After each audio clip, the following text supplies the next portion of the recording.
to the Arseholics podcast on, well, what turned out to be an absolutely brilliant Sunday after an absolutely brilliant weekend of football for Arsenal. I mean, I've not recovered from that yet. My 6-year-old son hasn't recovered from it after he saw me go absolutely mental at that Gabriel winner. I think he's a bit scared of me now, to be honest. And I'm sure a lot of you guys haven't recovered from that either. But yeah, what an absolutely fantastic win. Boys, we're going to get into it, but first of all, how are you, Raj, Chooks?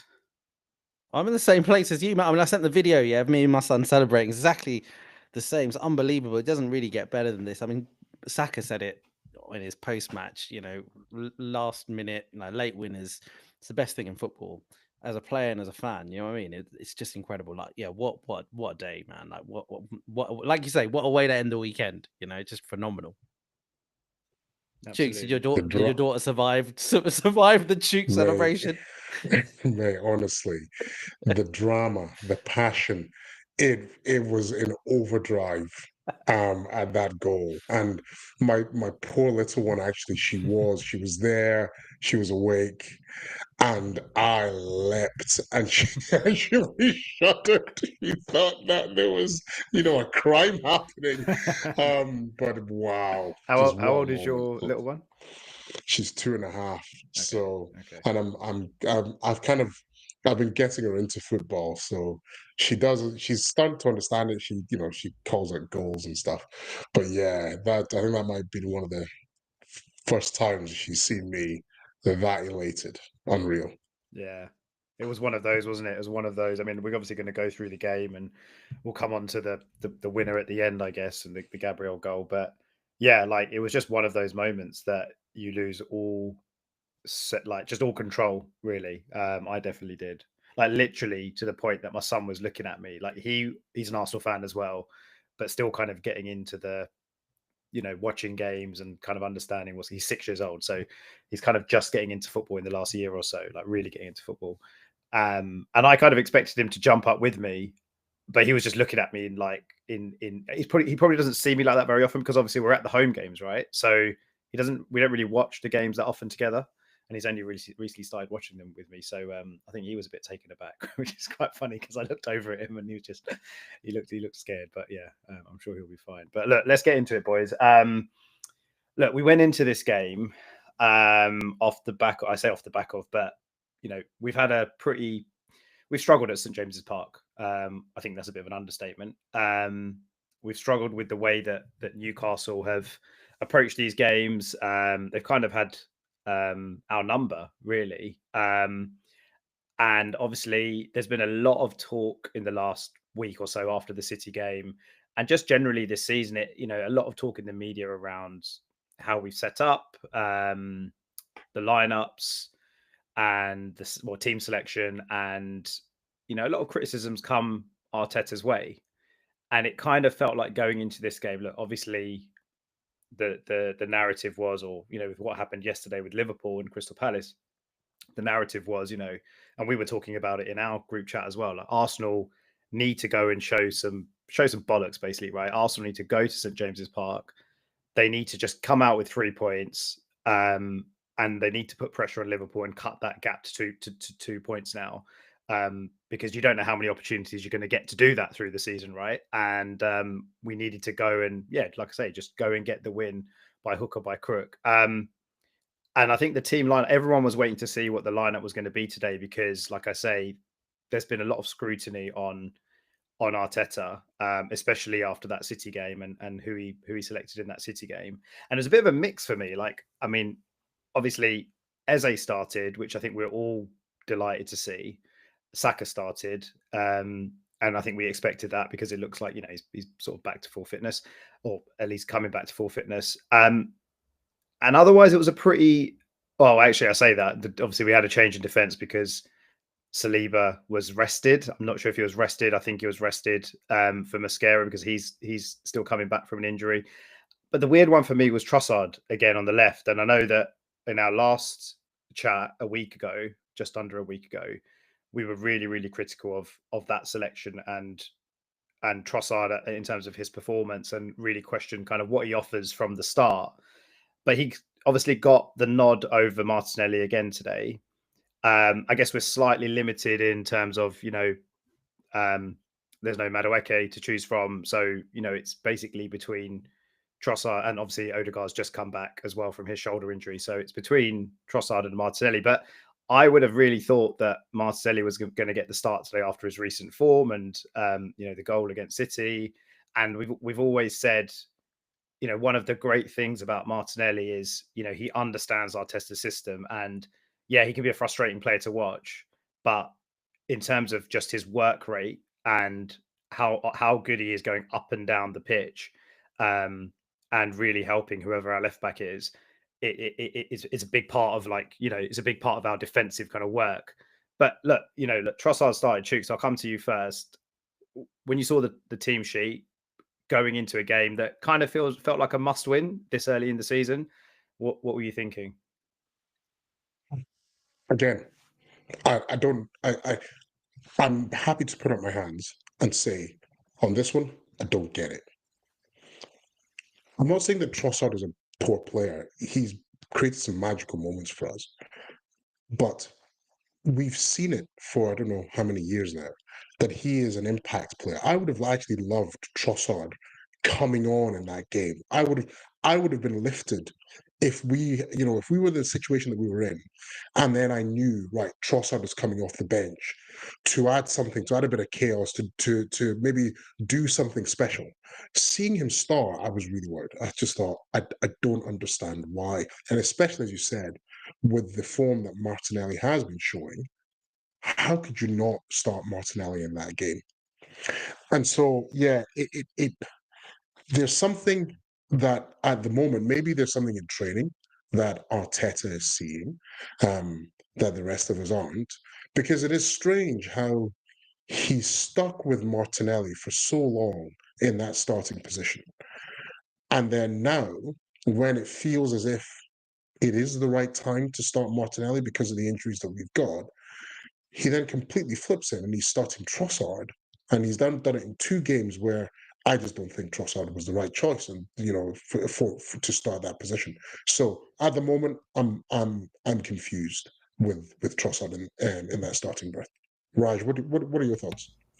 I agree with the vast majority of your points there. Like from a like a lay fan's perspective, I fully agree. Like, particularly the points around, just again, we don't have to go over all the stuff we said in the last pod, but we've just seen so many cases of him being great off the bench and not great starting. It feels like we've got a great sample set, and so I haven't quite got it either. I think the only 2 things that I think are, one, again, sort of doubling down on a point I think we discussed last time. I really think Arteta is the kind of manager, particularly with the 5 subs rule, where it's not a case where he goes out and says, what is my best 11 for this game? I think he sees it as what's the 11 I want to start with? What do I think I want to do later on? And I think he's looking at it in that way. That's one. 2, I think that relationships on the left matter as well. If we remember, Martinelli's greatest sort of period over the last few years was the Tini, Xhaka, Martinelli left-hand side. And then when that started breaking down, as those players have left, Martinelli started getting sort of less and less effective as time's gone on. And maybe that's not a Martinelli thing it's a problem with what he's doing. Maybe it was kind of the relationships in the system. Again, from a lay perspective, I don't really understand it well enough. So the only thing, therefore, if I can apply that to this situation, in the new Calafiori world of the way that Calafiori is playing at left back, and with Zubamendi and Rice kind of playing in their roles, I don't know if for whatever reason, in the way that Arteta wants to kind of move the ball and have those players drift in various spaces, whether Trossard does the things that he needs better at the start of a game than Martinelli does. Those are the only 2 things that I'm saying, playing devil's advocate, because obviously there is some logic to what Arteta's doing. We just don't understand it. So I'm going to assume it's those sort of 2 things. But otherwise, yeah, it is a little bit. It did feel a little bit weird. Yeah. Especially, can I just add just very quickly? I'm starting to even struggle to see Trossard as a left winger full stop. He doesn't have the pace. He doesn't have the trickery on that left wing to be able to beat the man, get the ball in. I love him a little bit more in like let's say that left central midfield role, he can create chaos, he can get in amongst the goals, and his array and way of creativity of scoring goals is fantastic. But in that out and out left wing position, I'm struggling to see how anyone sees him as a left winger, let alone a first choice left winger. A starting left winger. I'm struggling. Yeah. Yeah. And it's interesting as well, look, not to labour on the Trossard point because there's so much to talk about, but the fact that, it's 2 really big games in a row that he started in, it is really weird. And I guess we're never really going to understand sort of the reasons for it. And it'll be interesting to see, I guess, once everyone's fit, what Arteta chooses to do. But look, let's move on. Well, actually, before we move on to sort of the game and the incidents, the other interesting one I thought was really interesting was Mosquera coming back in.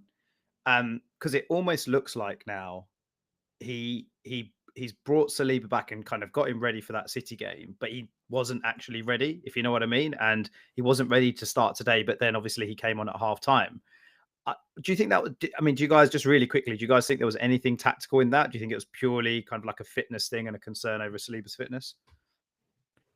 My gut said it's a fitness thing, not a tactical. I'm not really sure what Mosquera brings to the party from a tactical perspective that Saliba doesn't.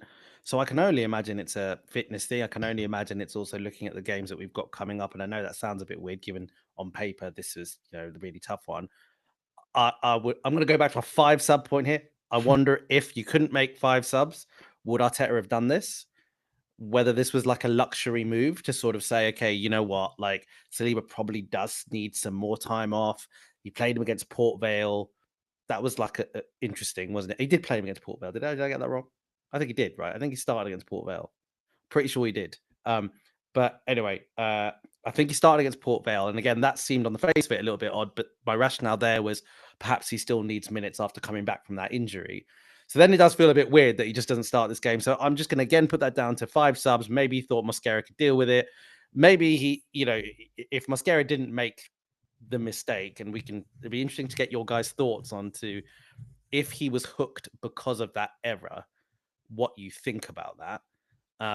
Because otherwise, changing a centre back at halftime is a bit odd. But I'm going to assume it's fitness related. Yeah.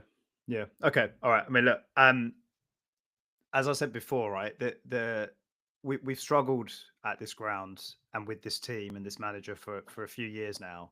And obviously we know their kind of blueprint. They know how to play against us, or they have known how to kind of get the better of us and play against us. And the first minute, I don't know if you guys remember this, I was so pissed off because Joe Linton just basically kicks Saka, like just takes him out. I think literally in the first minute, somewhere near the halfway line. There's not really any danger from a Newcastle perspective.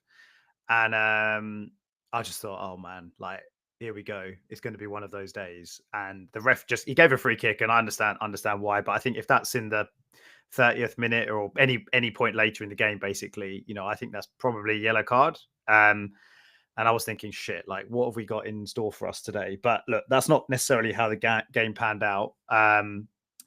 But yeah, I think there's so much to talk about in this game. Obviously, loads of penalty incidents, the goals and everything else. But the first half for me, Eze, I really want to talk about Eze because, like I said, obviously he came back into the team and he seemed to occupy this. Like when we talk about our creative players, and we talk about Odegaard, right? Odegaard plays when he starts predominantly, if not always, on the right hand side, right? He's always on the right hand side in that space. You very rarely see him, he drops deep quite often to come and collect the ball, but you never see him shift over to the left, very rarely. Whereas Eze today, it felt like he pretty much had just pretty much a free role.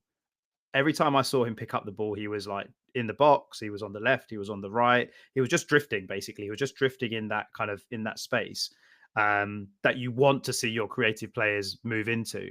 And it was obviously really, really effective from the perspective that he seemed to be involved in sort of everything. Obviously, he was on the end of quite a few chances.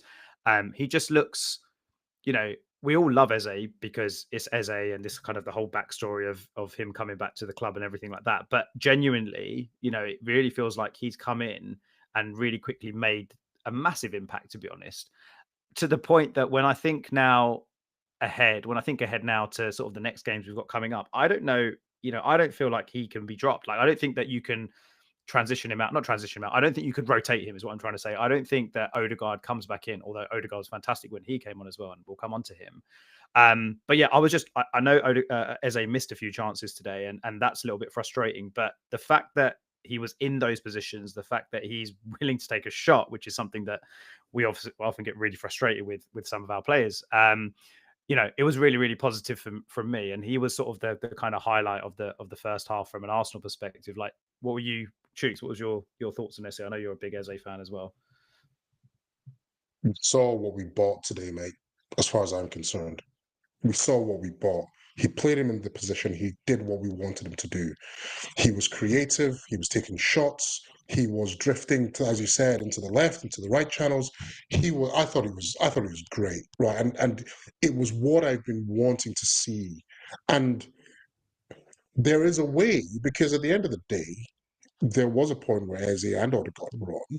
There is a way that they can play together. I do believe that, but I don't think that you hook Eze because Odegaard is back. And I think it's going to be a problem because we do know Arteta is going to want to play Odegaard.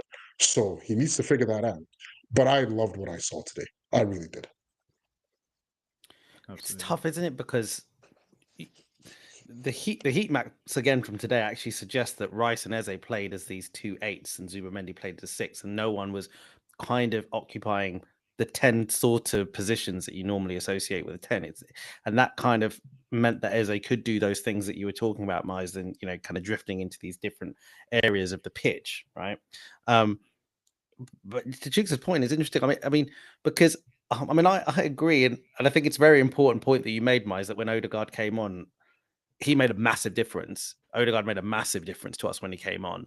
So he did remind you of the fact that he's got some things that he brings to this team that when he does them, no one else can do him in the way that Odegaard does them.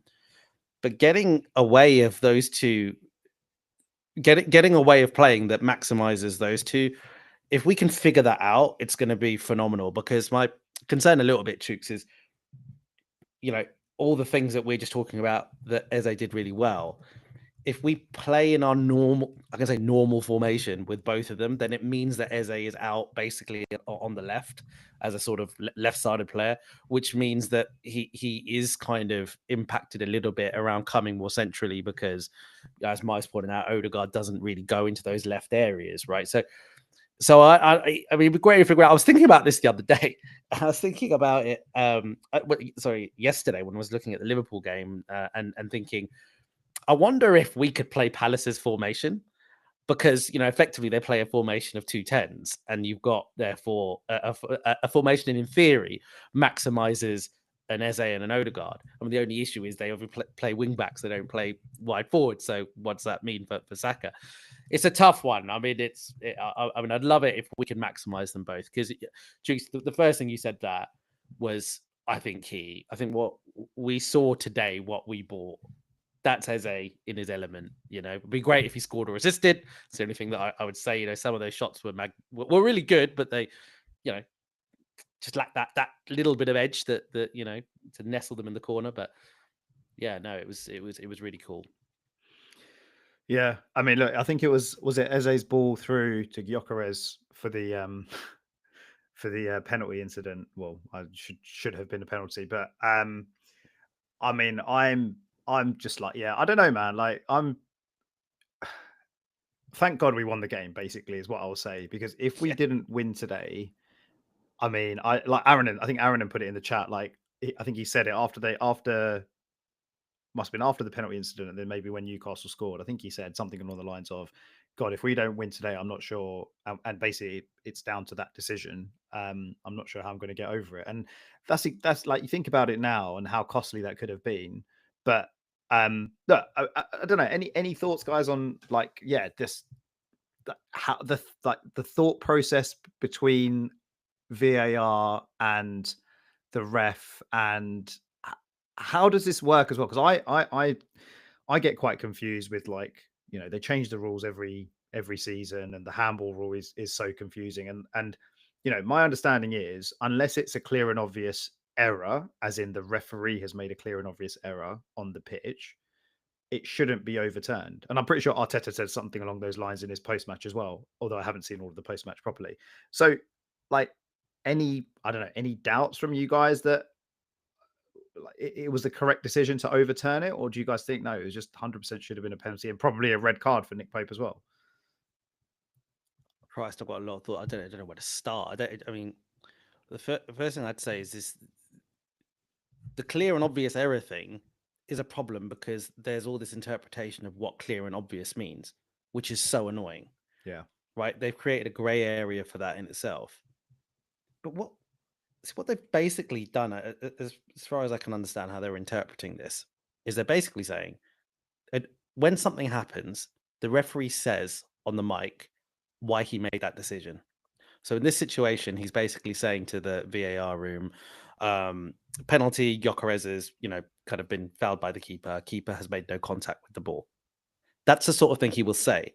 Then the VAR room is supposed to say, okay, we think based on what you have said, you have not seen something because we have seen something. And in this instance, they're saying, we think the keeper actually did touch the ball. So we recommend you go to the screen. Had he had said, I believe the keeper has touched the ball, but I still believe it's a foul, then the VAR room won't tell him to go to the screen because they haven't seen something that he hasn't seen. So he's going to the screen because they've said to him, actually, there has been like the keeper did touch the ball, so go have a look. So then he's gone over and he's had a look. Now, so as far as I understand that logic, I get that logic. The thing that really annoys me, and Saka said this, and I'm pretty sure Arteta said as well, if you have to stand there at the screen and look at it for that long, it cannot be clear and obvious. Because it's not about, is it an error? Is it a clear and obvious error? How can it be clear and obvious if you're standing there for that long? Definitionally, that does not make any sense, right? Like, again, to be clear, you are not looking at the screen to figure out, have I made a mistake? You're looking at, have I obviously made a mistake, right?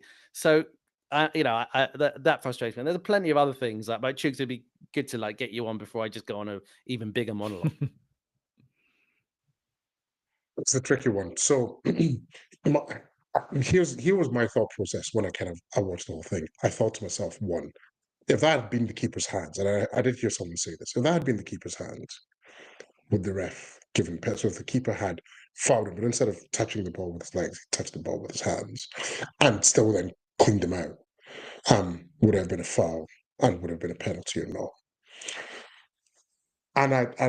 And my thought process is, well, if it'd been his hand, maybe not, right? If the keeper just touched the ball slightly and they'd reviewed it and they'd gone, oh, hang on, the keeper did save it. He kind of diverted it away. So I'm thinking maybe not. But then I think, however, it wasn't his hands, right? Because there's a different force with somebody's hands versus, when you've gone and you kind of gone with your legs and the impact that it has. So then I thought to myself, well, if it had been, let's say, any other player, or even just, let's say it's a defender in the box, and Gyokeres is going, and then he shapes to kind of move, and then the defender with his legs had effectively done a similar movement and just effectively made contact the way that he did, and Gyokeres had gone down, would have been a penalty. And I'm thinking they probably would have given that penalty. So this is where the kind of the frustration builds a little bit, because do I think it was a penalty? I think on balance, actually, I do think it was a penalty. But then this argument of clear and obvious error, and then he's going to the screen. My thought process was what he was trying to do was he was trying to find even the slightest bit of evidence to not give that penalty, anything that he could. And I think even at the end, he probably still wasn't sure, but he just said, okay, no, it's not a penalty, and then went back. So I think on balance, it was a penalty. It should have been given. And we might come on to this later on, but I mean, obviously, I didn't like the refereeing decisions. You guys, you would have heard that from me through the day. And I actually do think at times the referee made it a little bit too much about him and not just about common sense. Even like the towel incident where he went to get the towel to wipe the ball and then the referee ran over. And I was like, what is that about? Just, he's going to get a towel to wipe a wet ball. He's not trying to delay. So I wasn't too happy with some of the refereeing decisions today. And I thought he was looking for drama as opposed to just making sensible decisions.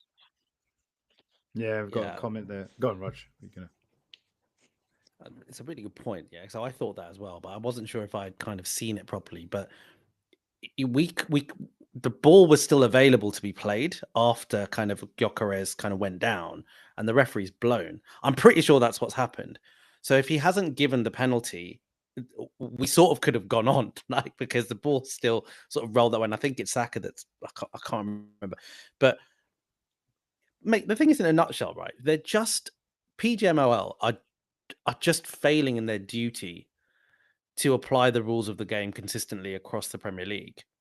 It's not even like just an individual referee thing. And I actually don't think, when I look at this game, honestly, there were things that went in our favor across this game, right? There were some decisions that actually on another day, they can be given the other way. So I'm not actually of this camp where I'm like, okay, there's this big screw job against us. I don't think like that. But there have been penalties given this season where the keeper has touched the ball, but has then still fouled the player.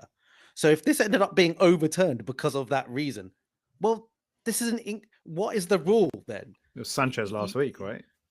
Well, exactly. Chelsea, yeah. So what's the rule? What is the rule here? Like, I think that's all we want, right? Is consistency. Because I can get over the fact if it's not a penalty, it's like fine, whatever. Even if there's like a little bit of judgment in it, but if you're disallowing it, if you're basically saying, no, it's not a penalty because of this reason, you're now enforcing a very specific rule. You have to enforce that rule. You can't just make it up as you go along. And this is the issue. We're just seeing this over and over. And like, just to be balanced about it, right? With the Gabriel one, the one that, a penalty wasn't given. On another day, that's given. Yeah. On another day, it's given. I personally don't like things like that being given as a penalty. Personally, I don't personally like that. But it's given another day. So they make it up when they go along. Do you know what I mean? So it's so frustrating. I just don't. As a fan, it's annoying, isn't it? I have to jump in there, man. I agree with you. Honestly, when I saw the Gabby one, I thought penalty. That was honestly, I thought that's a penalty all day. His arms up, the ball's, his arms are pretty high. The ball is, his arms you wouldn't say very high. Yeah, it's very high, right? Mm. You wouldn't say it's natural, and the ball hits it. I thought that's it. So I was of course delighted, but I was surprised when they said it wasn't a penalty. So then what's to your point, Raj? They're kind of just I feel as well, they're making it up as they go along. And there's a real lack of consistency, which is where the frustration then comes from. Because not even just one match to another match, even within the same game, you go, where's the logic? I'm not quite getting that. So yeah, the PGMOL, they've got a lot of work to do to really justify that they are actually making things better in the game at the moment. I think the overall consensus is they're not. You know what else is really funny? Because I'm watching it back now. I'm just watching back the penalty, the Gyokeres one. Like, I reckon if that's Haaland, if that's Salah going through, they probably give it just because of the reputation of the player. And it's like, yeah, like you say, just to, not to sort of repeat what you guys have said, but the inconsistency is what is most frustrating, really. But this was one that just felt like, it was unbelievable that it was overturned. Unbelievable. But like I say, thankfully it didn't cost us. But yeah, not much long after, Newcastle took the lead, right? I think in between that penalty incident and them scoring, I think Trossard hits the post from a really, really good move from us. And and I think when Newcastle score, it really kind of felt like, chances have come, chances have gone, really good chances have gone, and Newcastle have done what we kind of expected them to do at some point, which was probably, not necessarily score, but they were obviously going to create a chance here and there. I think the main talking point from this one, from an Arsenal perspective, is obviously Gabriel going down. Really, really weird one, and I think quite unlike him. We kind of associate Gabriel being this obviously very, very physical defender in both boxes. Dominates all types of strikers. He's dominated Haaland in the past. And so just weird. It's obviously one of those where he's felt some contact and thought, I'll go down and the referee's going to give me a free kick and we're all good and, we carry on.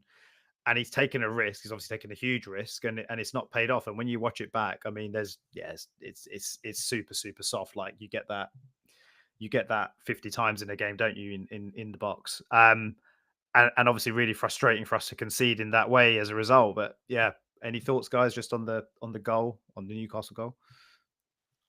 Yeah, frustrating one. I would love to have seen it from a slightly different angle because I agree. Soft. Gabby goes down, hardly a touch. But I'm wondering if, because obviously when you're there and you see the ball coming in, you read the flight of the ball, you see the flight of the ball, it's like millisecond calculations to happen in your brain. But from the trajectory, it's landing in your area. And I wonder if he's already thinking, I'm done here. Yeah.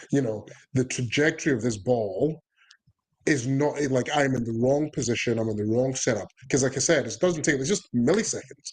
And he goes, I'm done. So the only chance I have is to go down.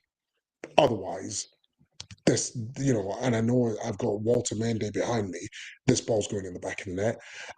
I'm speculating because obviously we don't know what's going, but you can just see that situation, that scenario. We've all played football. We've all kind of been in that position where you go, I think this isn't looking good. I'm set up wrong. I have a feeling that might be what's happened, and that's why he's then gone for the other alternative, which is let's go for the foul. But you're right. It was hardly any touch. Ball into the back of the net. To me, it looked like exactly what you said, Cheeks. It looked like he basically just, oh shit, and he's sort of lost his weight's a bit wrong. He kind of looks like he slips a little bit when you look at it in slow motion, and I think he's just gone down and just thrown his arms up. It's so interesting, right? Because this is probably a helpful transition to the goal that we scored. They're basically identical goals for like strategy wise, because you even see after we scored, many of the players went over and actually sort of signaled to the set piece coach, because a really sensible thing, I guess. You're basically taking a short corner, and even just through the act of doing that, the defenders are suddenly like moving across. So you're sort of getting a bit of a shift.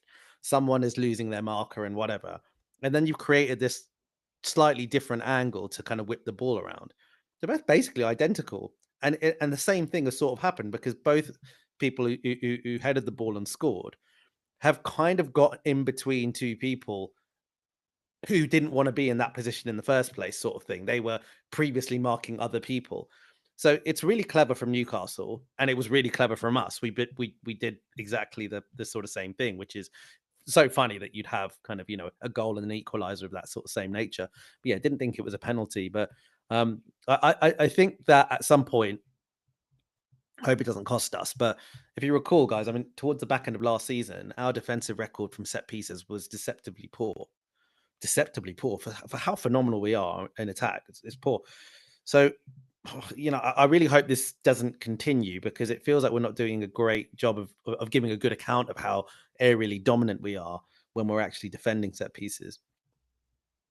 Definitely. So yeah, we went in halftime 1-0 down, and we mentioned it right at the start. Mosquera got subbed off, and Saliba came on. Yeah, it's just a weird one for me overall.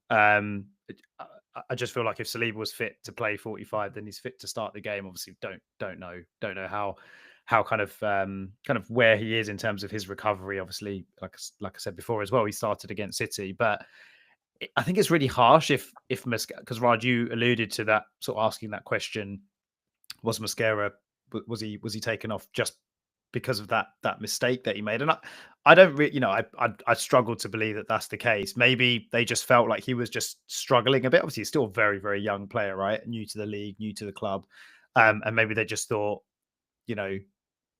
it's maybe just not the right kind of right kind of game for him. I didn't really notice anything. I thought he had a decent first half, to be honest, apart from that mistake. But look, Saliba comes on, and in terms of that second half, I'm trying to remember. I'm trying to just sort of think back to chances and sort of key moments up until Odegaard comes on, Merino comes on, and obviously the game changes.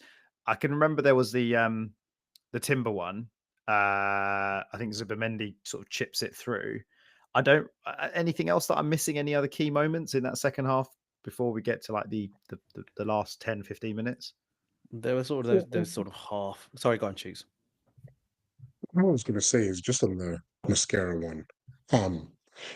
What's interesting is I think he started mascara because it was almost like a confidence. Hey, look, I believe in you. Even if it does, I don't see you any different to Saliba. And Saliba, we see as mercurial. Even in the big games, I have the confidence in starting you. And I think that's the message I feel he was trying to give to Mascara, because he has performed well, he deserved and he's shown that he is capable. And I think my logic says he was doing a similar thing with Trossard. It's a long season. He wants these guys on side. He wants them feeling up. He wants them feeling as if the manager supports them. So I think that's probably why he's been starting Trossard, despite the criticism. He's that kind of mentality. Doesn't matter if the whole world is telling him he's wrong. He will say no. I'm going to do what I think is right, and win, lose or draw, at least is my decision. So I think that's kind of what he did with Mascara. Big game, everyone was thinking, yeah, Saliba's going to come back, and he went with Mascara. What I think was interesting is for the second half, he knew he's going to have to throw the kitchen sink at this. And so he's almost going to have to empty his bench. Everybody's coming on. And so my sense is the Saliba sub was because he thought, let me bring Saliba on, because just give us full confidence at the back, because I know I'm going to have to throw a lot forward, because we can't, draw great, but if we can take the win, that's really what we need to do here. So that would be my interpretation as to why he brought on Saliba. Mascara had made the mistake. He thought, I can't take the risk if it's still in his head. Let's get him off. Let's get Saliba on.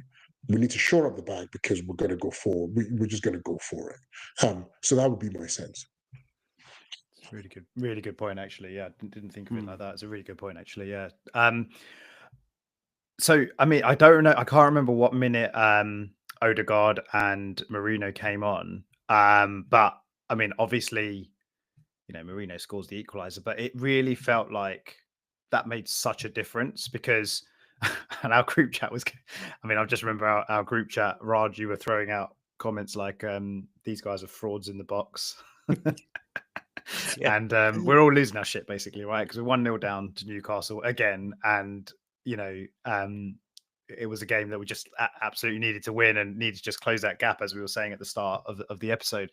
And yeah, like, obviously it really feels like those subs changed the game, in the sense Odegaard came in, and I don't know how you guys felt about it, but when you're sort of looking at the options and what can Arteta do to change the game, Odegaard is an obvious one, assuming he was fit to come in. But it wasn't a case where I was like, he needs to come on, because I just don't think, and we've spoken about it as well recently, I don't think he's been that great, even looking at last season as well. Like, I don't think he's been as good as he can be. And it's almost like, if he's not fully fit, is he going to come on, and is he going to sort of take control of the game? Because it felt like a game where someone needed to really just step up and do something to make an impact, or to have an impact. And I wasn't sure it was really going to be him. So I've just had a look. So Odegaard came on in the 82nd minute. But yeah, look, the first goal, Merino, or the equalizer, should I say, from what I remember, it was, I think we won a corner, and Declan Rice, I think they take it. So I think they take it short. And it was like Odegaard, Eze, and Rice kind of all on that left-hand side. And basically they work an angle so that Rice can cross it from a slightly better angle. And obviously one thing I will say is Declan Rice, his quality of any type of cross, whether that's a corner, free kick, from open play, whatever it is, like, the level of consistency this guy is hitting with his crossing is ridiculous. Like, it is actually elite. And like, another, when it mattered, he puts in a ball.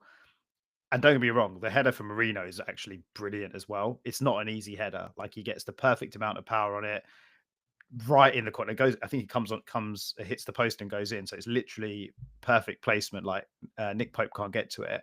But yeah, it's finally a chance that we create and actually ends up in the back of the net. But yeah, I was just really, really impressed with just that kind of whole move, going for a short corner, which isn't something that I don't think we do it that often. We tend to just get it. We tend to cross it in directly and know that we've got the players that can score, obviously, like we did with the winner. But yeah, any thoughts, guys, just on that equaliser and Merino? He is, for me, like, his mentality, that guy is elite. Merino. It's so, for someone, if you think about it, compare him to the rest of our squad. Technically, he's clumsy at times. There's nothing he particularly looks overly gifted at, right? But just look at the goals that he scored for us since he signed for us. Like, the types of occasion and the importance of those goals.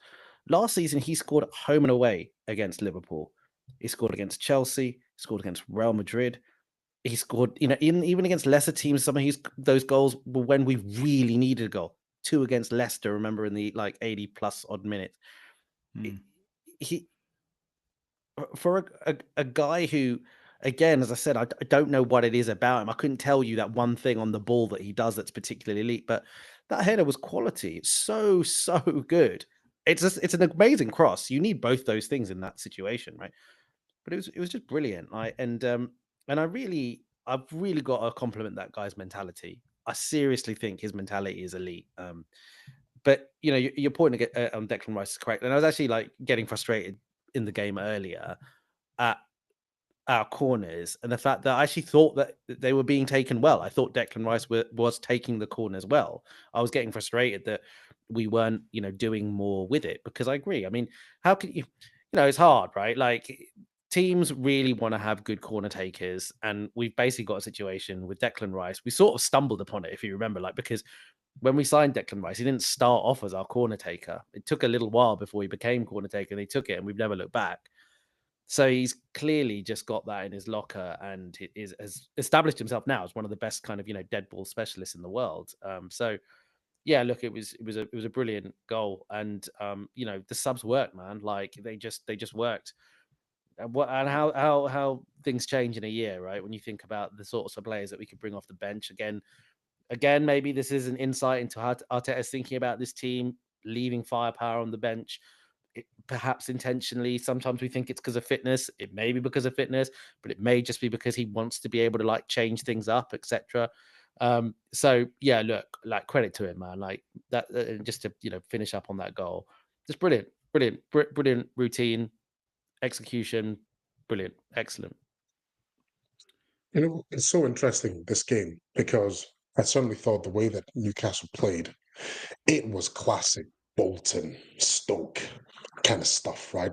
They came to bully, harangue, the big guy up front put the ball in the net after there was a questionable push on one of our defenders.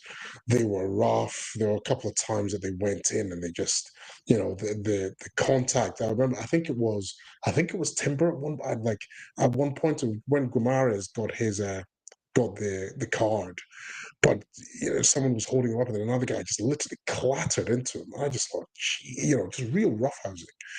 And I think what's interesting is that's almost why it was potentially tailor-made for Merino in a way, Raj, because this game, what the goals that we scored, set piece, it was high into the box, and then a bit of jostle and tussling, and then we managed to get the ball into the net. Something with the second one, and then Merino's goal was absolute class, but it was size, mass, standing up, saying, okay, time to kind of stand and be counted, because this is a tough game. These guys are getting rough, and we need to get ourselves in there. It's interesting because we blow hot and cold in Merino. I know I do. I'm still not convinced where he fits into the team.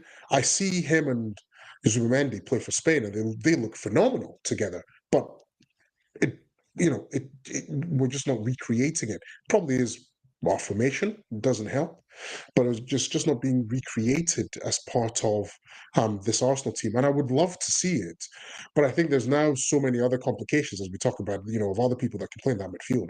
Eze, Odegaard's coming back in, etc., etc. So he needs to find what the right combination, and it could be that there's different combinations for different games, for different teams, right? Which absolutely, which is the right way to go. I just don't think he's nailed it yet. All that being said, we're 6 games in, we've picked up 13 points. I'd said right at the start, anywhere between 10 and 12 and we're good. So I can't be too critical of what he's done, because he's got us where I hoped we would be at this stage, right? But I'm worried still, because we're not scoring enough goals from open play, and I just hope that the wheels don't fall off. But it has been a very difficult start to the season, so fair enough. Yeah.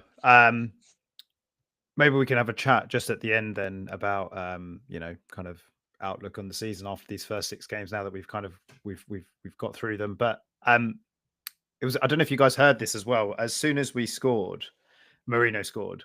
Gary Neville on commentary said something along the lines of I think it was like teams that win the title, teams that want to win the title, they don't just stop there, they go and win the game. This is literally pretty much straight after the ball's gone in the net and Merino's run off celebrating. And then I've seen in some of the, because obviously there's all this like nonsense after the City game about, we equalized and then didn't try and win the game and celebrating and whatever. And yeah, we were celebrating, but obviously we still wanted to try and win the game. But you then start seeing all the Arsenal fans posting all these videos from like these random angles of like, you see Merino go and celebrate, but then Rice is telling him, come on, let's go up the other end. I think you see Timber in the background of one of the camera shots saying, come on, let's go. And then a couple of players try and get the ball out the back of the net. So I thought that was interesting that Neville, because it was, I don't know, Gary Neville, I don't want to get into it too much, but yeah, I thought there was just a few kind of odd comments from him today. Do you think so? It's interesting, right? Because Aaron were saying similar things in the chat. I genuinely didn't hear anything Gary Neville said today and think of it in a snide way, because it sounds like what you're basically saying is that when we scored, he said that as an almost comment because we were celebrating. I didn't take it as that. I took it as a genuine point of, if we're gonna win the league, then teams that go on to win the league go on and win. But it was almost like he's setting it up, right? He's almost setting up the narrative that if we didn't go and win it, it's like you can look back on that moment and that commentary when it's going to get replayed a million times over all around the world, and it's Gary Neville saying, "Well, look, I told you so." Like, and he made another comment as well. I've forgotten what it was. It was in my mind, but it's gone now. Which I thought was a bit controversial, but yeah, interesting. Yeah, maybe we're just reading into it a bit too much, but like literally, I think a minute. I don't read into anything that Gary Neville says.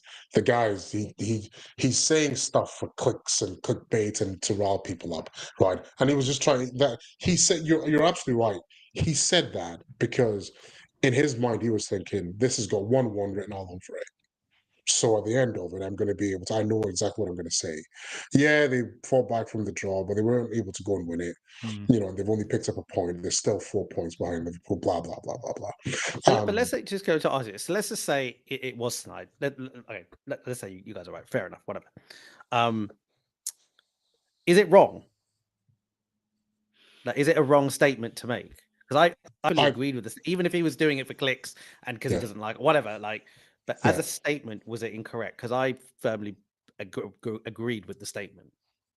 So it's all for me. It's all about context, right? It's all about context, because imagine. Let me put a bit of a flip side here. We went for it. Newcastle broke, banged one in the back of the net. We lost that game 2-1. Yeah. Then the criticism would be, how naive of Arsenal. Maybe. Now, how naive they were able to. Do you see what? So that is what that's my point of. I don't take anything that this guy said, because Oh I yeah, saw no, the I take criticism. that. Yeah, The criticism of Liverpool was literally that yesterday. no, They went and look, and Palace went and banged one in, and then they lost the game. That was just naive of Liverpool. yeah, So my view is, I actually, it was all about game management. They managed the game. I would have actually loved for us to attack more, but you could see we were still going through the motions.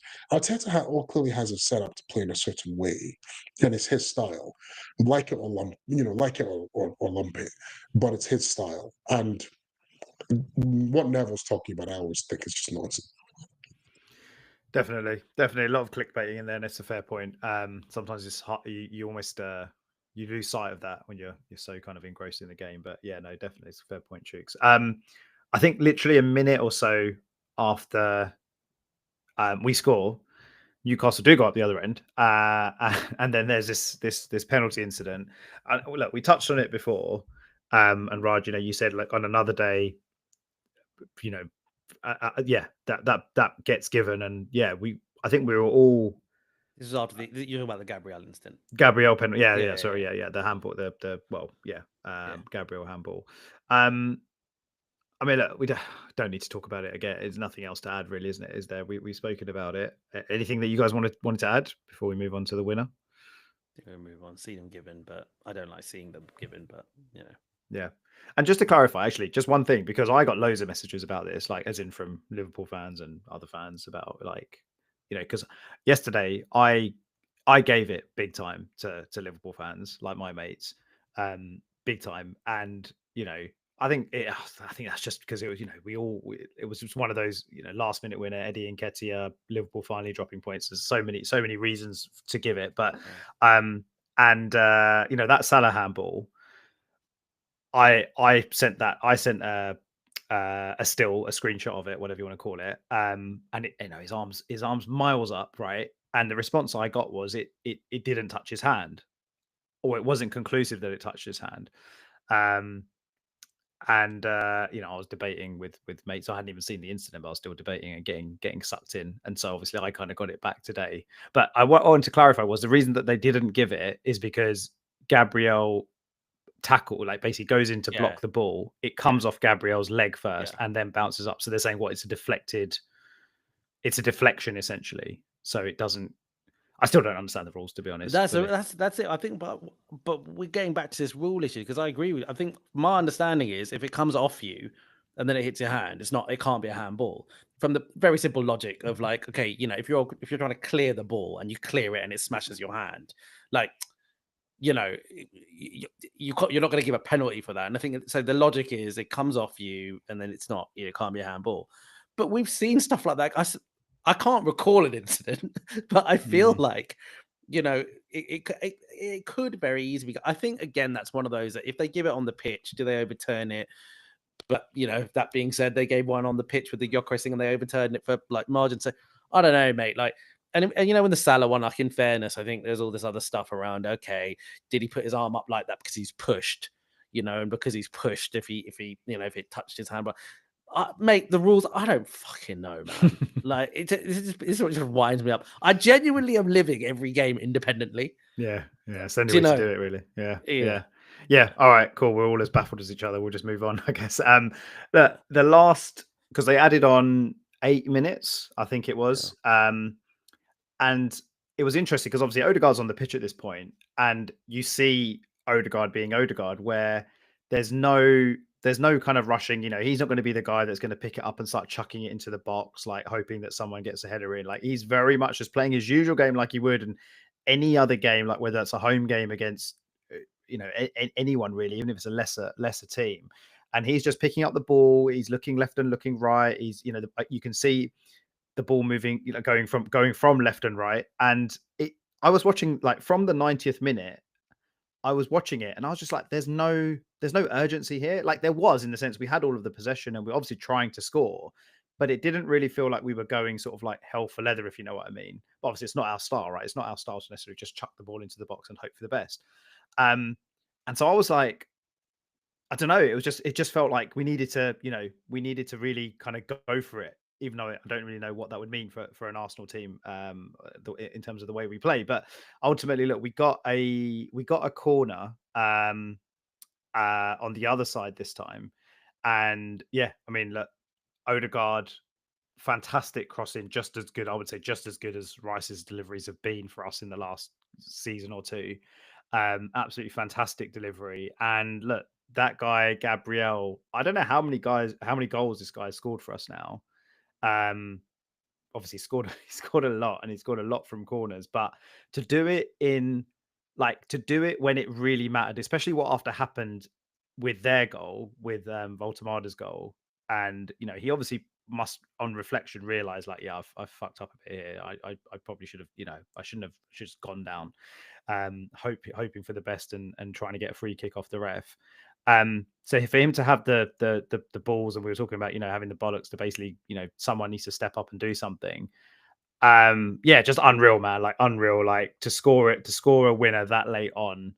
And for it to be another set piece, which winds everyone up, it winds the media up, it winds opposition fans up, for it to be Gabriel again, which winds everyone up. Like, oh man, just unbelievable, like scenes. I know all of us watched it at home, and yeah, fantastic. And like you saw the celebrations, like as in on the pitch, like the players celebrating. You saw Arteta and all the staff going crazy. Raya, I think, runs down and joins in the celebrations as well, which he never does. I can't remember a time that I've seen him do that. But yeah, just an unreal moment. Like, you guys want to just talk about how good that was?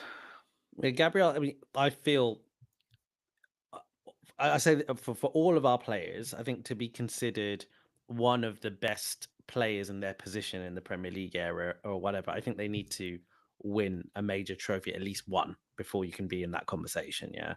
But I think Gabriel gets in the conversation as, is he the best attacking centre back of all time of the Premier League era in terms of a pure goal threat? And I think the numbers would back that up. I don't think there's anyone who's been this potent over a number of years, this consistently, right? He's such a threat. He's unbelievable. And you could also say that it's because we, as a team, set it up pretty well for him. Saliba's blocking is phenomenal. He's brilliant. Like, so yeah, it's great in that way. But it's an important thing on the goal, right? So like Odegaard Kenobi in the comments is touching on this. This is very, very important. We won this game. But, okay, partly because we have done the thing about putting a lot of our attacking talent on the pitch, but Newcastle did exactly what they did against Liverpool, which is they've tried to go for the win, and that has cost them. Like, Newcastle were trying to speed up play. Nick Pope's getting the ball, and he's trying to play it very fast. I mean, fair enough, right? But if you're going to play that strategy, and you have to have a lot of balls to do it against Liverpool and Arsenal. You're talking about probably the two best teams in the league, and they've lost as a result. They've lost because, like, if Nick Pope rolls around there's twice he's caught the ball and he's tried to play it long. Yeah. One where it went straight to us, right? And that, I think, led to the shot that ends up getting to. Yeah. I don't understand it. I mean, personally, I don't understand it. I think, look, take the point, go on, because Newcastle is 6 games, 6 points now, right? That's really not very good. Yeah. They're 15th in the league or something like this. This is a team that, by the way, like, I actually, by the way, going on the Gary Neville thing, I listened to his podcast as well after the game, and I actually, to be honest, I actually agreed with 90% of what he said about, like, kind of today. One thing I disagreed with is he basically said he thinks Newcastle have got the best midfield in the country. I understand that, like, they can get a lot of plaudits for how they play, and I get that. But I'm sorry, mate, if you've got the best midfield in the country, and remember last season you had Isaac as well, you challenge for a title. If you're not challenging for a title, that means, like, the manager's doing a bad job, but allegedly he's doing a really good job. So what is it right now? If you have the best midfield in the country, you are not going to be 6 games played, six points, right? So I think Newcastle have they suffer from their own hype a little bit. It sounds like I'm being really harsh on Newcastle, but this happened against Barcelona in the Champions League, right? They've really, like, gone, yeah, like, we're some changes, we're going to do it. We're like, okay, that's cool and everything, but it will cost you. It cost you against Barcelona. It cost you against Liverpool. It cost you against Arsenal. Sometimes you just got to be a little bit humbler, I think, personally. Take a point if you're Newcastle, right? To be honest. But hey, I'm not complaining because, you know, they sped up play and we were able to score. Because otherwise, Miser, you're right. There was that little bit of lack of urgency, I thought, in some elements of what we're doing. But Newcastle helped us, man. Yeah. I don't know if it was lack of urgency, mate, or just our style of play.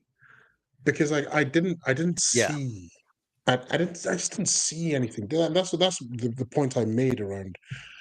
I have a concern. I've had this concern since kind of like the start of the season around our ability to score from open play. Now, obviously, it's not helped by the injuries that we've got, etc. But I just, I don't know what it is. Well, actually, maybe I think I do. A lot of new players, Gyokeres as he's still trying to gel, and left wing is still a little bit off, not quite buzzing. But we do need to get into a rhythm. It's great, but the only thing that relaxes me is we've got hopefully what is the toughest period of our season out the way, and we're walking away with 13 points. And we should now come into a period of some I'm not going to say easy games because there's no such thing as an easy game, but not as difficult a period, which will give us a chance to actually hopefully play the way that we want to play. And for instance, not be going, a goal down against a City or a Newcastle right from the off, and we're trying to chase the game, and we've got to do different tactics. But yeah, that's just what I'm going to be interested to see how we evolve over the next 6 games. I can't wait to see the contrast between these upcoming 6 games and the 6 games that we've just played, and how we manage them, because I'm expecting it to be very different.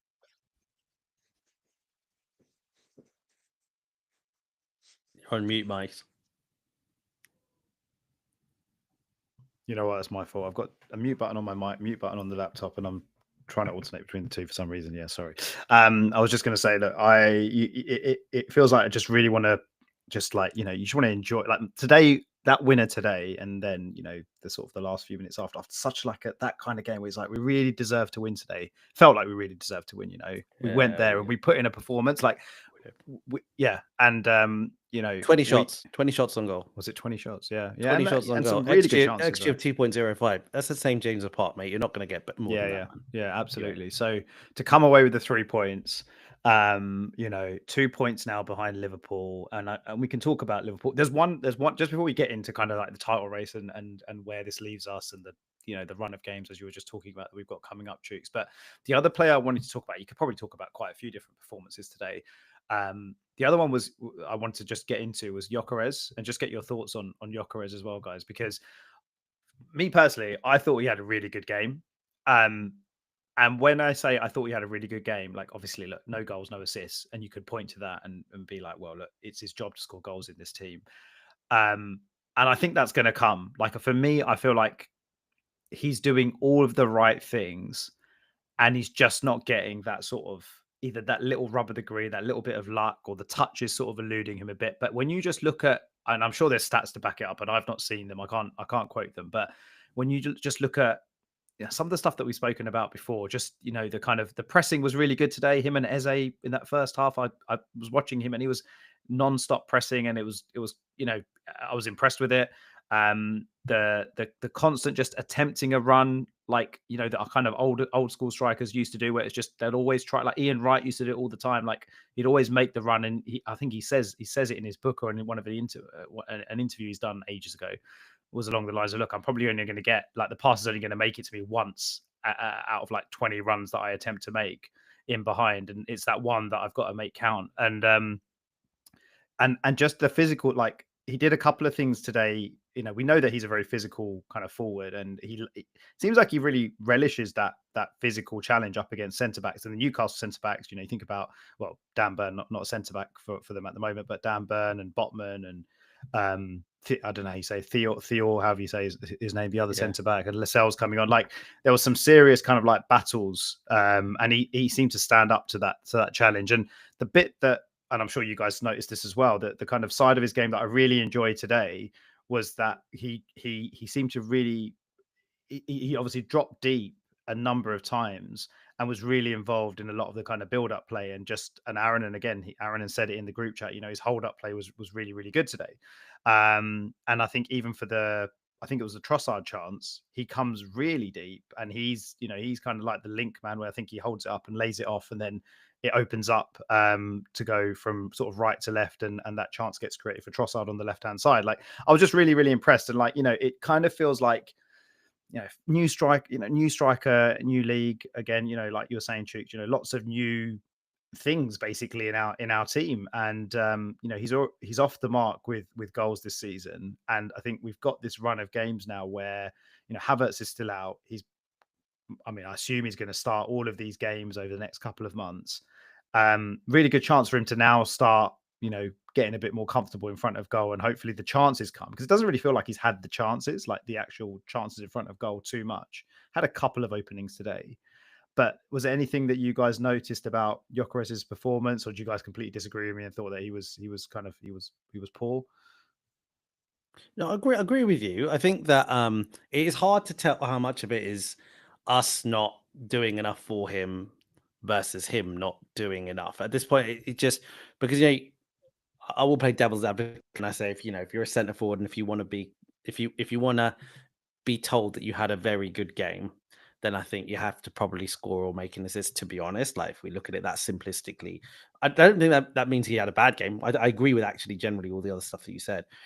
But and the other thing I would really like, you know, double down on is what you were saying about new league, and also the fact that because Havertz's not around, he's not getting a break at all. So it's a new league. It's a very physically tough league, and he's not really getting a chance. He's having to go all the time. He got arrested against Port Vale. That was it, right? Otherwise, it's like go. And he still came on against Port Vale, I think. So it must be hard, man. Like, and you know, at the moment it's okay because we're doing quite well. Like, you know, so we can sort of take our time with it. But it kind of then goes back to the point that Chuk said. I think it's like we can tick off a phase of games now, and now we're in this like next phase. I'm expecting more output from him in the next phase because of the sorts of teams that we play. If he goes through the next phase of games with, I think, you know, he's got 3 goals so far, right? If he gets 3 out of the next whatever 6, yeah, I might be a little bit like, need a little bit more, mate. But the team keeps winning, whatever. So yeah, let's see. I don't know, Chooks, if you've got anything to add to that. Yeah, it's interesting. In all the games that I've seen him play so far, the one thing that I would say I want to see more is I want to see him relax a little bit. And to try and put it in context, there are like a few times today, and I think you guys heard me say it, right, where his touch was just not quite there. The ball was coming into him, his touch wasn't quite there. And it's not because there was a lack of skill. I think it was actually just more because there's a real desire there. He did everything else really well. He battled fantastically.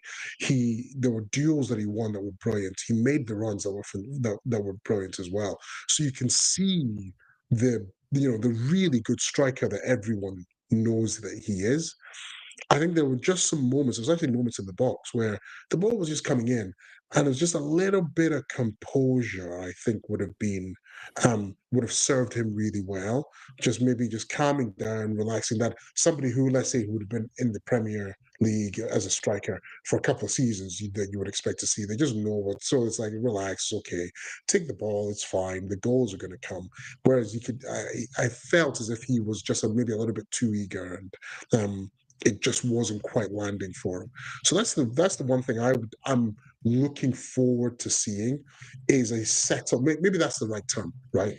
A settled, composed Gyokeres that's just blended in with the team, because I really do believe there's bags of goals in this guy, and what he's showing is great. I like what I see from him. I really do. So it's just kind of, hopefully, like you said, Raj, just going to this next phase. Hopefully, we'll give him that chance to now settle, because it's a big ask coming in with these first 6 games that we've had, and said, right, go, and it's like go, go, go. So this next 6 games to just come in, settle, be composed, hopefully getting amongst the goals a little bit. Maybe in a couple of games he gets a couple of goals, and then that starts to build his confidence, and then we kind of go on from there. That's what I hope I'm going to see. Definitely. It is funny though, Mike. I mean, maybe you're going to get onto this now anyway, but like, you know, that when we talk about these 6 game phases, the 6 games we've got coming up I feel like they looked a lot easier at the beginning of the season than they actually look now. Yeah. If you look at how some of those teams are actually doing, like I'm dreading Palace at home, man. I mean, like, I know. do you know what I mean? Like, if Palace at home looks like Palace, just look like one of the best teams in the Premier League right now. Like, to be honest, right? So I'm not really looking forward to that one. But yeah, no. Otherwise, It's interesting. Yeah, isn't but it? the only thing. So I was just gonna say, That's right. right. The only thing that I would say to that is, even though the Palace one is also a London derby as well, Yeah. but that aside, it feels different the next 6 games because of just some of the past rivalries and past incidents that we've had with some of these teams. Newcastle at St James Park, we know it was going to be tough because it's always been tough for us. City was going to be tough. United was going to be tough. Liverpool was going to be tough. So there were all the rivalry games, the big rivalries where you're like, this moment is going to have a bearing on the overall direction of the league this season and where we sit in it. Whereas some of the other games, you're thinking, because there's necessarily some of that history, like I think there's like Fulham and like West Ham, I think Fulham and Crystal Palace or something like that. There isn't some of that, the spite in some of those games when you're thinking, okay, let's just go in, let's express ourselves, and hopefully we just get the result. So that's what I mean by that. It's not that it's an easy game. It's just that there'll be more opportunity for us just to go in and express ourselves and not be, there's still a spillover from last season because someone is mocking one of our players, so we need to get in there and have another fight. That's kind of what I meant. Yeah. What's really interesting is it was these sorts of games last season that we struggled in, right? Loads of draws in the league last season. So it is going to be interesting to see. I mean, again, not to labour on the point, but it does feel like we've got the squad to be able to deal with different challenges now and rotation and all of that. We won't be relying on basically the same 11, but and loads of home games in this little run as well. I think 5, including Champions League, 5 of the next 5, including the League Cup. Just looking at all the fixtures, but yeah, got a lot of home games coming up, so hopefully that bodes well. It's annoying, isn't it? Though, because we're looking at it as a chunk, but there's a bloody international break after the next game. So we've got West Ham, and then there's no. And we don't play for like 2 weeks. Yes, right. But we won that. We've got so many players. No, I agree with you, but it's just more of a from like a continuity thing of looking at it as if it's a block of games. We have one, and then we have the sorry. Yeah. All right, boys. Look, 2 points clear of Liverpool now. The other way around. Liverpool 2 points. 2 points there. Sorry, Liverpool. Dreamland after that Gabriel winner. Sorry. Yes, Liverpool 2 points clear of us. I genuinely feel like, and we've kind of said it, and to be fair, I think the media have kind of spoken about it as well, where Liverpool have not really been that impressive, but they've obviously been getting the results and lots of last minute winners. And yesterday, Palace fully deserved the win from the highlights that I saw. But I genuinely feel like over the next kind of 4, 5, 6 weeks, whatever it is, it's only 2 points. It's only a 1 game swing, but I can see Arsenal going top of the table fairly soon. Whether we stay there till the end of the season is a whole other matter. But like you guys, just sort of in terms of so early, 6 games in, but today feels this weekend just feels so massive, doesn't it? It just feels so massive for us. But yeah, just want to get your thoughts just generally on the title race. Kind of, we're now 2 points behind. And how you guys are feeling in regards to that. It doesn't get, like, just from this weekend's perspective, it does not get better than this. It's arguably like, but because I saw the stats, it's ignore the Tottenham result. It's the first Saturday was the first time in 31 years that Chelsea, Liverpool, and Man United have all lost on the same day. Oh wow! Do you know what I mean? It's like days like this do not happen, and then Tottenham go and like draw against the bottom team at home. Just right. It doesn't get better than that. It's like crazy, and then we win in injury time. Away. We really have to save a weekend like this, right? Like, because this type of weekend isn't going to happen again. Yeah, but we hope there's going to be weekends where Liverpool drop points and we don't. It'd be really good actually just to reflect on our predictions early season. I think we're all probably. I'd be surprised if we've shifted that much from our perspectives, but this is objectively a good start. We've lost one game in the Premier League so far to Liverpool, a worldie free kick. That's what it took to beat us, right? That's the only team that have beaten us this season. If you look at for me personally, if you look at that Man City and Newcastle sort of the two games, I always looked at that as I think we can afford to, kind of not win both, but I think that we have to win at least one and draw one, that sort of thing. And that luckily that happened. So I'm pretty pleased with that outcome. I feel pretty good, man. Like, we looked at this fixture list. Let's go back to before the fixtures were released. Everyone was like, this is a really, really tough start. Objectively, this was a really tough start. And we looked at some of those fixtures, and the saving grace was, okay, if we get Old Trafford out of the way, if we get St. James's Park out of the way, if we get Anfield out of the way, City at home, that's sort of, mate, those 4 games later on season, you don't want that, man. And now they're done. And actually, we look pretty good points wise. So I feel really good. I don't know, like that doesn't necessarily mean I think that we're definitely going to win the league. My prediction was I thought we are going to win the league. I think that I still feel that way now after beating Newcastle. If we had lost today, I wouldn't have felt it. If we lost today, I would genuinely be saying that I don't think we'll win the league. Just because of like first points, 2 kind of mentality. Like, because I was getting really frustrated during the game when I was sort of just thinking, well, yeah, look, it's great, like, doing some good, having these shots and whatever, but you've got to find a way.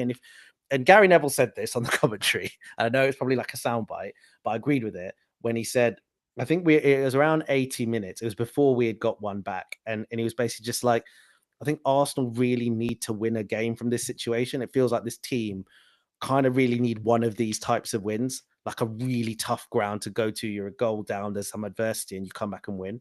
I felt that way. I felt that the squad needed to know they could do it. Now they do. So I'm super like pumped about that. So yeah, look, man, feel pretty good overall. Jukes, you were, yeah, as you said at the beginning, I think you said 10 to 12 points, and you would have been fine with that. And it's a little bit more than that, right? So you must be feeling good. I am, mate. For a couple of reasons. One, yeah, we have slightly exceeded my prediction of points that I thought we would come away from this period. So great. Even if we'd drawn today, I'd have actually still been pretty calm. The reason also being is we're controlling games, right? We are controlling games.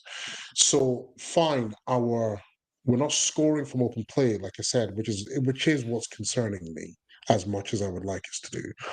But when you look at who we've played, where we have played them, and then you look at the stats, and just even the possession stat doesn't tell the full picture. And a lot of the time, the possession stat is very much in our favor.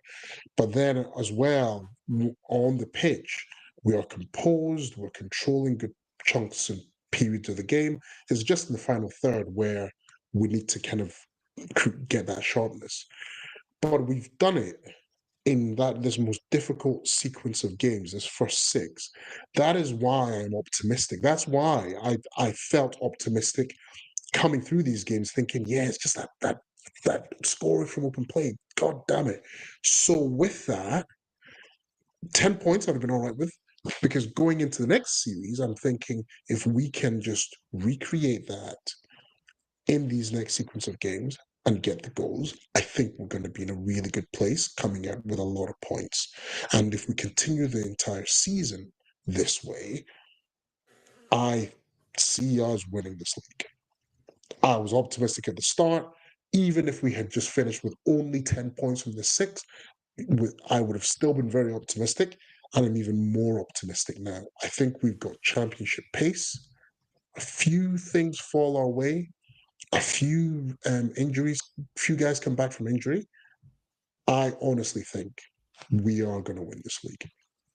So the only thing I maybe might is like you should work this into how you feel. But when we gave our predictions, when we talked about it all, Liverpool hadn't signed Isaac at that point, and I think we all caveated our predictions by saying, "Okay, but if they sign arguably, the most on-form striker in the world for 150 million or whatever it was, maybe our prediction will change." How do you feel given that context as well? I can't. I mean, I can't remember what I predicted at the start of the season, mate. To be honest, and it was in the sense of will Arsenal win the league or not. I think I was optimistic, but not like massively confident. Yeah. Look, I think the Isaac thing, him signing for Liverpool hasn't really kind of like.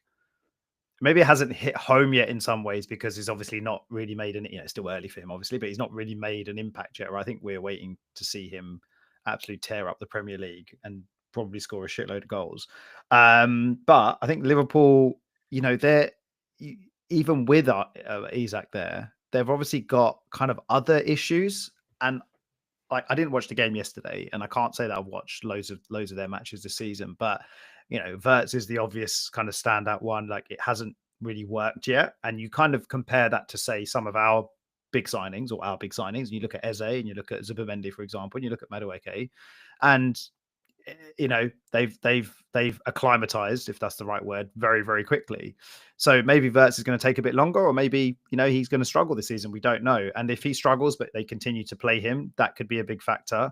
I think the Salah's been a bit interesting. Like, again, I can't say that I've seen like lots and lots of Liverpool, but you normally, when you check when you get your goal alerts on a Saturday and Liverpool playing, Salah pops up more often than not. And obviously last season he had a phenomenal season, and he doesn't seem to be replicating that this season. And is that because they've changed their attack? Is that because Isak's come in, or is that because I don't know the reasons for it? But is it because is he giving off I've just signed a big contract and I'm getting older vibe?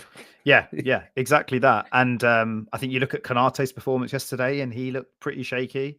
So there's reasons to be optimistic, despite the fact that they've signed Isak. I think it's going to be a title race where, like, I think we look really, really strong, man. Like, I think we look really, really strong. We've come out of this really tough start to the season with, I don't think you can be unhappy with that points haul, all things considered. 3 tough away fixtures in there, City at home in there. And now it just comes down to, you got to dispatch these like the West Hams and even Palaces, like these teams that are coming up that we know that we're better than. We've just got to go and get 3 points, and you've got to do what City used to do. And it was just like, they were, I think I said it last week. They were just a machine, right? They were just a machine where they just 3 points every week. And there was you'd go into those games almost knowing that you'd get the 3 points. You know what I mean? And it will be like the bigger games where, you might need to go for a draw away or whatever. But I guess, I just feel like Arsenal and Liverpool, the 2 standout teams this season, again, I think it's just going to be really, really tight. I'm not sure if Isak is necessarily going to be the defining factor that we all thought. It felt like, and a lot of Liverpool fans seem to suggest that they get Isak, it's game over. No one else should bother turning up. It's basically kind of the attitude they had. But I mean, Ekatike's looked really impressive. Who knows, man? Like, they've obviously got loads of goals in their team. If they get Wirtz kind of firing, or kind of getting him to the level that we've seen him in the Bundesliga and stuff, then they do look very, very strong. But I can't wait to get Aaron on the pod again, because he's got some really, he's obviously he feels very strongly about last season and kind of what should have been, and Liverpool, and he doesn't really rate Liverpool that much. And I think he maintains that they only won the league because Salah had a one-off season that he's never going to have again.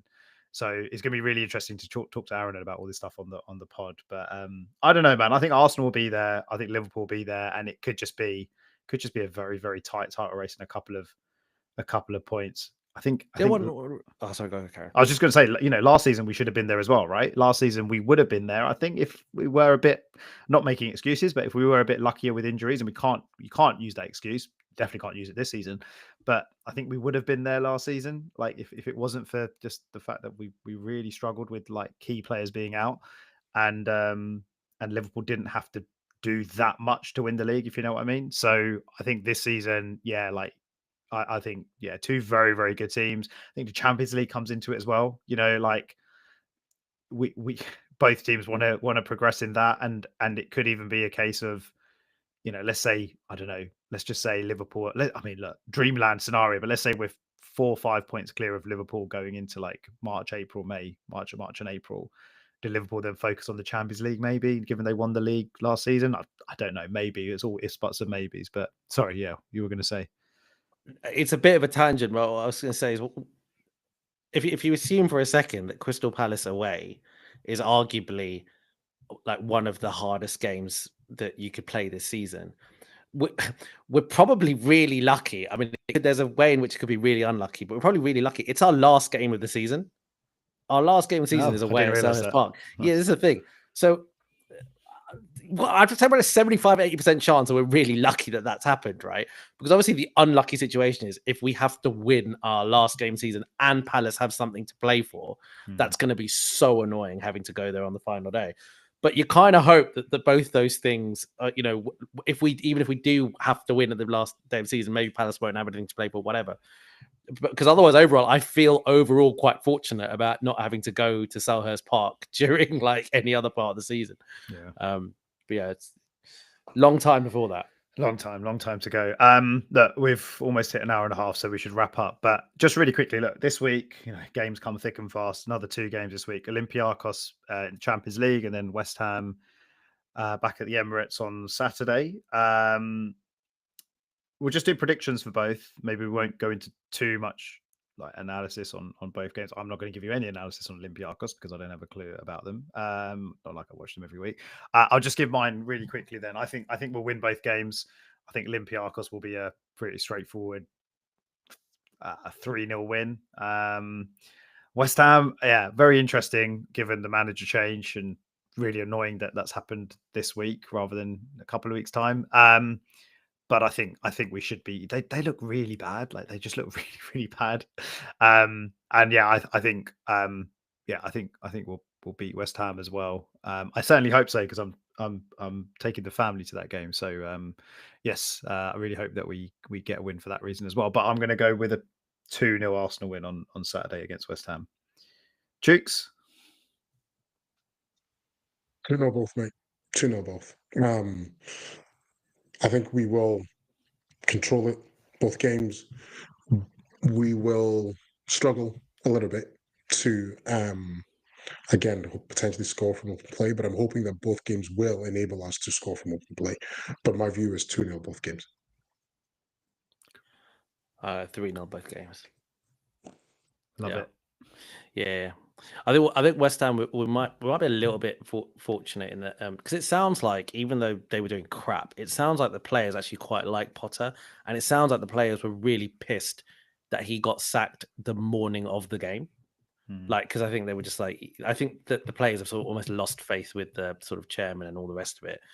So I don't know. I think there might still be a bit of funniness that, like, they made some dumb squad decisions in the summer, man. I think I might have mentioned it before, but they got rid of so many players that you would need in a relegation battle. And like, anyway, point is, I think we'll win. I don't think Nuno is going to be able to have that kind of positive impact that quickly. I'm sure I'll eat my words.